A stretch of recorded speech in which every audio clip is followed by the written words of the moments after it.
Hello welcome माझ्या चॅनलमध्ये तुमचं सर्वांचं स्वागत आहे। अर्धा किलो केकसाठी मी ते घेतलं आहे 1 कप प्रीमिक्स, गुडरिच कंपनीचं प्रीमिक्स मी यूज करत आहे। त्यानंतर ॲड करते अर्धा कप पाणी थोडं थोडं टाकून बीट करायचं, जसं लागेल तसं पाणी ॲड करायचं, रिबन कन्सिस्टन्सीपर्यंतच पाणी टाकायचं। त्यानंतर मी ते ॲड करते 1 टीस्पून ऑइल टाकल्यानंतर 1 ते 2 मिनिट पुन्हा लो स्पीडवर बीट करायचं।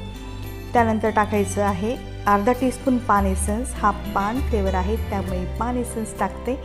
नंतर ग्रीन ब्राईट कलरसाठी ॲड करत आहे ग्रीन जेल, 2 ड्रॉप सफिशियंट आहे। बीट झाल्यानंतर 6 इंचाच्या केक टीनमध्ये मी बॅटर पोअर करून घेते, 2दा टॅप करायचं म्हणजे त्यातले एअर बबल्स निघून जातील।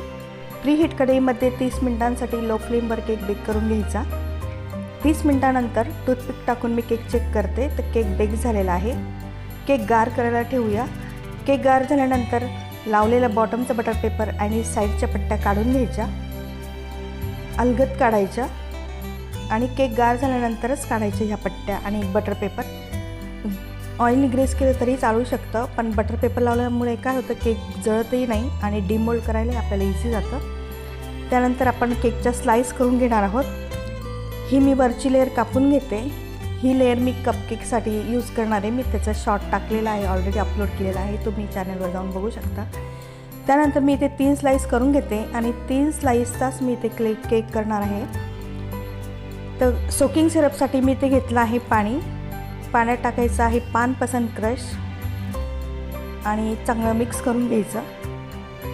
सोकिंग सिरप रेडी आहे आणि केक पण रेडी आहे। तर आपण त्या स्लाइसवर हे जे सोकिंग सिरप आहे ते स्प्रेड करायचं, चारही बाजूला चहूबाजूला पूर्ण स्लाइस मॉइस्ट होईपर्यंत आपण त्यावर 1 ते 2 चमचे सोकिंग सिरप टाकायचं। त्यानंतर मी ते घेतले आहे व्हिपिंग क्रीम, आयसिंग बॅगमध्ये भरून घेतलेले आहे आणि ह्या पद्धतीने स्लाइसवर टाकून घ्यायची आणि पॅलेट नाईफने आपण ती प्लेन करून घ्यायची। क्रीम प्लेन झाल्यानंतर त्यावर टाकायचं आहे पान पसंत क्रश। खूप छान आणि टेम्पटिंग असं यम्मी केक लागतो। पान आपण जो मसाला पान खातो त्यावेळेस कसं घशाला असं थंड लागतं, त्या पद्धतीनेच हा केक लागतो। तर तुम्ही नक्की करून बघा, खूप छान टेस्ट लागते।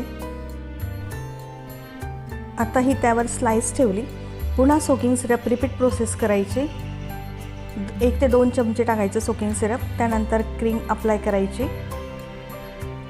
आयसिंग बॅगमध्ये क्रीम घेतल्यामुळे काय होतं पूर्ण एकसारखी क्रीम लागते आणि पॅलेट नाईफने आपण ती प्लेन करून घ्यायची, स्प्रेड करून घ्यायची।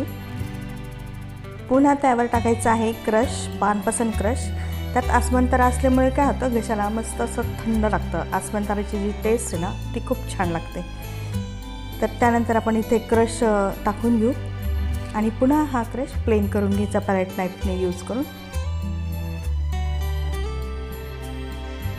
त्यानंतर आपण जी तिसरी लेअर आहे ती त्यावर टाकून घेऊ, ठेवून घेऊ।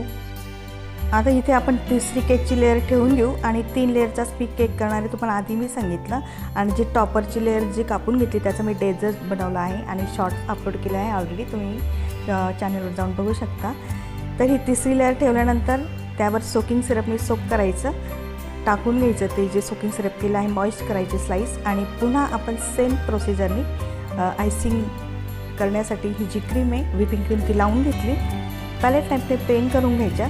साईडला जिथे क्रीम नाही तिथे आपण पुन्हा क्रीम लावून घ्यायची साईडने आणि टॉपरने पॅलेट नाईफने पूर्ण केक प्लेन करायचा, कव्हर करायचा आणि फिनिशिंगसाठी स्क्रॅपरने साईड आणि टॉपरची जी साईड आहे ती प्लेन करून घ्यायची आणि केकला फिनिशिंग द्यायची।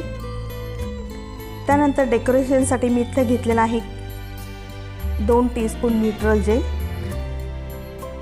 जेवढं केकला आपल्याला अप्लाय करायचं त्या पद्धतीने आपण केक जेल घ्यायचं आहे। त्यात मी टाकणार आहे ग्रीन जेल कलर आणि थोडंसं पाणी टाकायचं, फ्लो कन्सिस्टन्सी होईपर्यंतच पाणी थोडं थोडं ॲड करायचं, एकदम पाणी नाही टाकायचं। खूप पातळ जेल झालं तर केकवर टिकणार नाही, पूर्ण ते फ्लो होऊन जाईल आणि केकला रंग येणार नाही, त्यामुळे थोडं थोडंच पाणी टाकायचं। आता इथे केक जेल रेडी आहे, फ्लो कन्सिस्टन्सी तुम्ही बघू शकता, खूप पातळही नाही आणि घट्टही नाही, खूप घट्ट केलं तर स्प्रेड पण होणार नाही। तर इथं मी आयसिंग बॅगमध्ये जेल भरून घेतलेला आहे आणि केकवर सेंटरचा भाग सोडून साईडला मी केक जेलने पूर्ण केक कव्हर करणार आहे। त्यात स्क्रॅपर घेतलं, वरतूनही हे केक जेल प्लेन करायचं आणि साईडही प्लेन करून घ्यायचं. तर ह्या पद्धतीने ग्रीन जेल कलर मी जे टाकून घेतलेलं आहे ते पूर्ण प्लेन करून घेतलं. त्यानंतर नूरचं 15 नंबरचं सनफ्लॉवर पेटल्सचं नोझल घेतलं, त्यात पिवळी कलरची क्रीम भरली आणि ह्या पद्धतीने पेटल्स काढून घ्यायच्या. म्हणजे थोडीशी सनफ्लॉवरसारखीच डिझाईन गेली ह्या केकवर आणि असे पेटल्स काढून घ्यायच्या. केकवर आयसिंग बॅग ठेवायची आणि थोडीशी मागे प्रेस करून खेचून घ्यायची, म्हणजे छान पेटल्स येतात. असं सेंटरला पेटल्स काढत जायचे आणि एक दाट फूल सनफ्लॉवरचं आपल्याला रेडी करायचं आहे. तर ह्या पद्धतीनेच पेटल्स काढायच्या. तुम्हाला तुमच्या आवडीने डेकोरेशन तुम्ही करू शकता. मला ह्या पद्धतीने करायचं होतं, एक नवीन डिझाईन किंवा एक नवीन फ्लेवर दरवेळेस मी व्हिडिओ अपलोड करणार आहे. तर तुम्ही चॅनलला नक्कीच सबस्क्राईब करा, आवडला तर नक्कीच लाईक करा. तर आता ह्या पद्धतीने पेटल्स काढून घ्यायचे.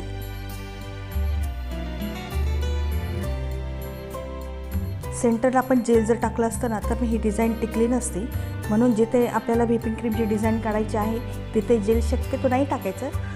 नाहीतर मग केक जर जेल टाकलेला असेल तर तो सेट करून मग डिझाईन काढायची, तरच क्रीमची डिझाईन जेलवर टिकू शकते. त्यानंतर मी ते घेतले आहे स्टार नोझल आणि स्टार नोझलने मी बॉर्डर काढून घेते. बॉर्डर काढल्यामुळे काय होतं, केक छान दिसतो, मोठा दिसतो. स्टार नोझलने केलेली जी डिझाईन आहे ती पूर्ण झाली. पूर्ण डेकोरेशन कवर झालं आहे. आता त्यानंतर इथे डेकोरेशनसाठी मी टाकणार आहे सिल्वर बॉल्स. तर हे सिल्वर बॉल्स आहे ते असे त्याच्यावर डेकोरेट करून घ्यायचे. आणि आता केक रेडी झालेला आहे, तुम्ही बघू शकता. मस्त ब्राईट ग्रीन कलर आणि त्यावर येलो कलरचे फ्लावर, त्यामुळे हे कलर कॉम्बिनेशन अतिशय सुंदर दिसतंय. तर तुम्ही नक्की ट्राय करा. पुन्हा भेटूया नवीन नवीन रेसिपीसह ह्याच चॅनलवर. तोपर्यंत bye bye and thanks for watching. आवडलं तर नक्की शेअर करा, लाईक करा आणि सबस्क्राईब करा. बेल आयकॉनला क्लिक करा, म्हणजे मी अपलोड केलेल्या व्हिडिओचे नोटिफिकेशन तुम्हाला सर्वात आधी मिळेल. So thanks for watching. Till then bye bye.